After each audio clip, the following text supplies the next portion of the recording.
ಕೋಲ್ಕತ್ತಾದಲ್ಲಿ ವೈದ್ಯ ಅತ್ಯಾಚಾರ ಹಾಗೂ ಹತ್ಯೆಯನ್ನು ಖಂಡಿಸಿ ದೇಶದಾದ್ಯಂತ ಪ್ರತಿಭಟನೆ ಮಾಡಲಾಗುತ್ತಿದ್ದು, ಕೋಲಾರ ಜಿಲ್ಲೆ ಶ್ರೀನಿವಾಸಪುರ ಪಟ್ಟಣದಲ್ಲಿಯೂ ಪ್ರತಿಭಟನೆ ನಡೆಸಲಾಗುತ್ತಿದೆ.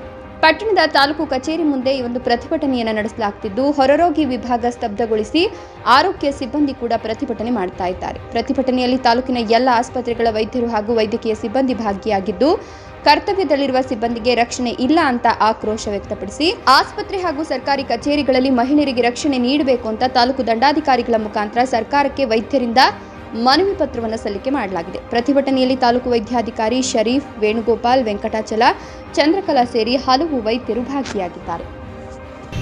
ವೈದ್ಯಕೀಯ ಕಾಲೇಜು ಮತ್ತು ಆಸ್ಪತ್ರೆಯಲ್ಲಿ ಸ್ಥಾನೀಯ ವೈದ್ಯರಾಗಿ ಕರ್ತವ್ಯದಲ್ಲಿರ್ತಕ್ಕಂಥ ವೈದ್ಯರನ್ನು ಅತ್ಯಾಚಾರ ಮಾಡಿ ಹತ್ಯೆ ಮಾಡಿರ್ತಕ್ಕಂಥ ಕ್ರೂರಿಗಳನ್ನು ತತ್ಕ್ಷಣ ಬಂಧಿಸಿ ಕಠಿಣ ಶಿಕ್ಷಣ ಆಗಬೇಕು. ಇಡೀ ದೇಶಾದ್ಯಂತ ವೈದ್ಯರಿಗೆ ಮತ್ತು ಆರೋಗ್ಯ ಸಿಬ್ಬಂದಿಗಳಿಗೆ ಇಂಥ ಯಾವುದೇ ತೊಂದರೆಗಳಾಗಬಾರ್ದು.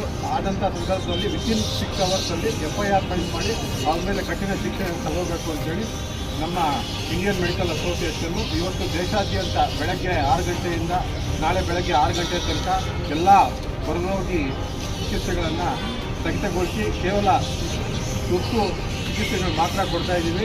ಇದು ಕೇವಲ ಒಂದು ಪ್ರಾರಂಭದ ಸಂಕೇತ ಅಷ್ಟೇ. ಮುಂದಿನ ದಿವಸಗಳಲ್ಲಿ ಸರ್ಕಾರ ಇದರ ಬಗ್ಗೆ ಗಮನ ಹರಿಸಿಲ್ಲ ಅಂದರೆ ಇನ್ನೂ ತೀವ್ರವಾದ ಒಂದು ಹೋರಾಟವನ್ನು ಮಾಡ್ತೀವಿ.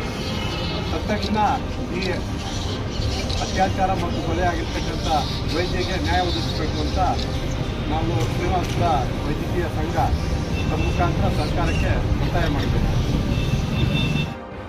ಬಹಳ ಅಮಾನುಷ ಕೃತ್ಯ ಆಗಸ್ಟ್ 9ನೇ ತಾರೀಕು RG ಸರ್ ಮೆಡಿಕಲ್ ಕಾಲೇಜಿನಲ್ಲಿ ನಮ್ಮ ವೈದ್ಯ ಅಂದರೆ ಚೆಸ್ಟ್ ಫಿಸಿಷಿಯನ್ ಅಂತಾರೆ, ಅವರು ಆರೋಗ್ಯ ಹಾಸ್ಪಿಟ್ಲ್ ಕೆಲಸ ಎಲ್ಲ ಮುಗಿಸಿ ರೆಸ್ಟ್ ತಗೊಳ್ಳೋ ಟೈಮ್ನಲ್ಲಿ ಬಹಳ ಗೂಂಡಾಗಿರಿತರವಾಗಿ ಹೇಯವಾಗಿ ಕೆಲಸ ಮಾಡಿದ್ದಾರೆ.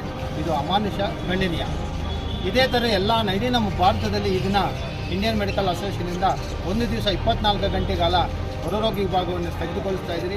ಹಾಗೂ ಇಡೀ ಭಾರತದಲ್ಲಿ ಈ ದಿವಸ ಎಲ್ಲ ವೈದ್ಯರು ಮತ್ತು ವೈದ್ಯ ಸಿಬ್ಬಂದಿಗಳು ಮತ್ತು ಪ್ಯಾರಾಮೆಡಿಕಲ್ ನರ್ಸಿಂಗ್ ಅವರು ಎಲ್ಲರೂ ಪ್ರೊಟೆಸ್ಟ್ ಮಾಡ್ತಾಯಿದ್ದಾರೆ. ಈಗ ನೋಡಿ, ಇಲ್ಲಿ ನಮ್ಮ ಪ್ಯಾರಾಮೆಡಿಕಲ್ ಕಾಲೇಜ್ ಮಕ್ಕಳಿದ್ದಾರೆ, ಸುಮಾರು 90% ಆಫ್ ಎಲ್ಲ ಹೆಣ್ಣು ಮಕ್ಕಳು. ಇವರೆಲ್ಲ ಸಾರ್ವಜನಿಕರಿಗೋಸ್ಕರ, ಹೆಲ್ತ್ ಆರೋಗ್ಯಕ್ಕೋಸ್ಕರ ಇವರೆಲ್ಲ ಕಷ್ಟಪಡ್ತಾ ಇದ್ದಾರೆ.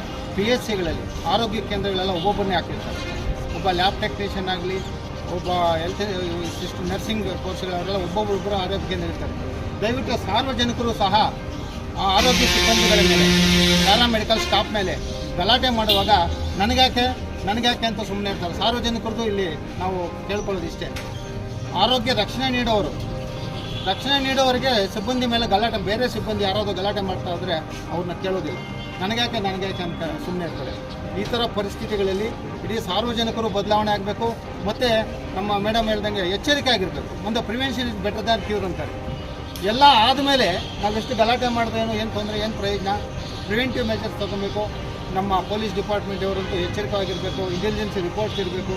ಆಮೇಲೆ ಹಾಸ್ಪಿಟ್ಲ್ಗಳ ಸಿಬ್ಬಂದಿಗಳಲ್ಲೂ ಅಷ್ಟೇ ನಾವು ಪ್ರಿವೆನ್ಷನ್ಗೆ ಬಹಳ ಎಚ್ಚರಿಕೆಯಾಗಿ ಸಿಬ್ಬಂದಿಗೆ ಸಹಾಯ ಮಾಡಬೇಕು. ಆಮೇಲೆ ಈ ಥರ ಅಮಾನುಷವಾಗಿ ಕೃತ್ಯ ಮಾಡಿದವರಿಗೆ ಅವ್ರನ್ನ ಶಿಕ್ಷೆ ಆಗಲೇಬೇಕು ಅಂತ ಇಡೀ ನಮ್ಮ ಇಂಡಿಯನ್ ಮೆಡಿಕಲ್ ಅಸೋಸಿಯೇಷನ್ ಭಾರತ ಮತ್ತು ಶ್ರೀನಿವಾಸಪುರ ಇಂಡಿಯನ್ ಮೆಡಿಕಲ್ ಅಸೋಸಿಯೇಷನಿಂದ ನಾವು ಖಂಡಿಸ್ತಾ ಇದ್ದೀರಿ, ಪ್ರೊಟೆಸ್ಟ್ ಮಾಡಿದ್ದೀರಿ.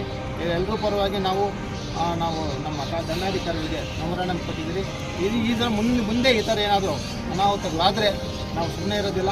ಎಲ್ಲ ನಮ್ಮ ಭಾರತಾದ್ಯಂತ ಎಲ್ಲ ಡಾಕ್ಟರ್ಸ್ ಗಲಾಟೆ ಮಾಡೋಕ್ಕೂ, ಪ್ರೊಟೆಸ್ಟ್ ಮಾಡೋಕ್ಕೂ, ಧರಣಿ ಮಾಡೋಕ್ಕೂ ನಾವು ಸಿದ್ಧರಿದ್ದೇವೆ.